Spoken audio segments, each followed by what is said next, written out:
Veselības ministrija plāno aktīvāk informēt sabiedrību, tīpaši bērnus, par veselīgu uzturu.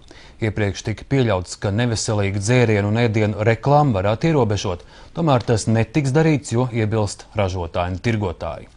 Tikmēr ārsti brīdina par bērnu arvien lielāku atkarību no saldumiem. Stāsta Miroslavs Kodis. Ja laikus nav iemācīti pareizi uztura principi, bērni izvēlās ēst to, kas viņam garšo un kas nevienmēr ir veselīgs, skaidro Bērnu slimnīcas gastroenteroloģe. Pēdējo gadu laikā tā sauktie neveselīgi produkti ir aizvien vairāk pieejami, iepakojumi arvien pievilcīgāki. Tie ēdieni, kurus mēs apzīmējam ar kārumiem, tie arī ir domāti ēst kā kārumi, nevis kā ikdienas uzturs, teiksim, no rīta līdz vakaram. Un vēl pie neveselīgas pārtikas un neveselīgu uzturu principiem, protams, pieder arī tāda visas dienas garumā, visu laiku uzēšana.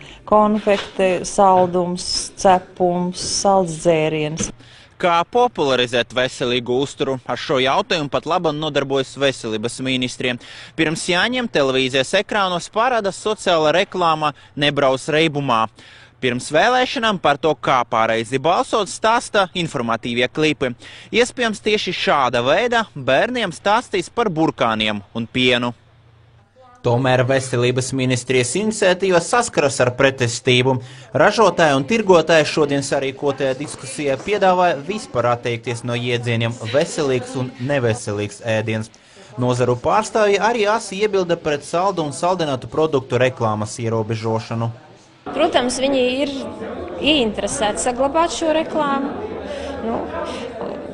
Mēs par to ir, protams, jādomā, lai šī pozitīvā reklāma, acīm redzot, būtu tikpat atraktīva kā šī industriālā, varbūt komercializētā reklāma, bet, protams, ka to nebūs viegli panākt. Acīm redzot, jāved sarunas ar Nacionālo radio un televīzijas padomi, kuras uzdevums ir veidot sabiedrisko pasūtījumu, sabiedriskos mēdījos, gan Latvijas radio, gan Latvijas televīzijā. Līdz ar to varbūt jāveido vairāk projektus, kas ir saistīti ar to, ja šī problēma ir tik vitāli svarīga, nevis sagraut Latvijas ekonomiku, aizliedzot reklamēt tos vai citus pārtikas produktus, radot, teiksim, mazāk konkurētspēju vietējiem ražotājiem.